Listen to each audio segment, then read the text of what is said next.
Maruti Suzuki సంస్థ 5 ఏళ్లలో మార్కెట్లోకి 8 రకాల కొత్త ఎస్యూవీలు ప్రవేశపెట్టాలని ప్రయత్నం చేస్తా ఉన్నట్టు చెప్తున్నారండి. రాబోయే 5 ఏళ్ల కాలంలో 8 రకాల కొత్త ఎస్యూవీలని మార్కెట్లోకి తీసుకురాబోతున్నట్లుగా దేశీయ కార్ల తయారీ దిగ్గజం మారుతి సుజుకి ఇండియా ప్రకటించింది. అయితే ఈ కొత్త ఎస్యూవీలతో కంపెనీకి చెందిన ఎస్యూవీల సంఖ్య 28కి మారుతుంది. భారత మార్కెట్లో 50% మార్కెట్ వాటాను తిరిగి సాధించాలన్నదే తమ ధ్యేయమని, ఇందుకు అది సహాయకారి అవుతుందని Suzuki motor corporation representative director president Toshihiro Suzuki అన్నారు.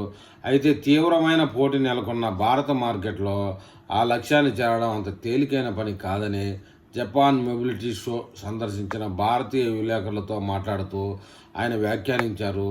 మారుతి సుజుకి మోటార్ కార్పొరేషన్కు 58% వాటా ఉందని, సుమారు 43 లక్షల వాహనాల సామర్థ్యం గల భారత మార్కెట్లో ఏప్రిల్-సెప్టెంబర్ మధ్య కాలంలో మారుతి సుజుకి వాటా 39%కి తగ్గిందని, రాబోయే కాలంలో 50% మార్కెట్ వాటా తిరిగి సాధించడంతో పాటు విద్యుత్ కార్ల ఉత్పత్తి ఎగుమతుల్లో నెంబర్ 1 కావాలనుకున్నట్లు సుజుకి చెప్పారు. కాగా 2030-31 నాటికి దేశంలో 70,000 కోట్ల పెట్టుబడులు పెడుతున్నట్టు మారుతి సుజుకి ఇప్పటికే ప్రకటించింది. ఏమైనా మారుతి సుజుకి అంటే మనదే అనే భారతీయులు అనుకునేంత గొప్ప పేరు సాధించిందండి మారుతి సుజుకి. మరి ఈ విషయంలో మారుతి సుజుకి కంపెనీ కార్ల ప్రేమికులు ఏమని కామెంట్ చేస్తారో చూద్దాం.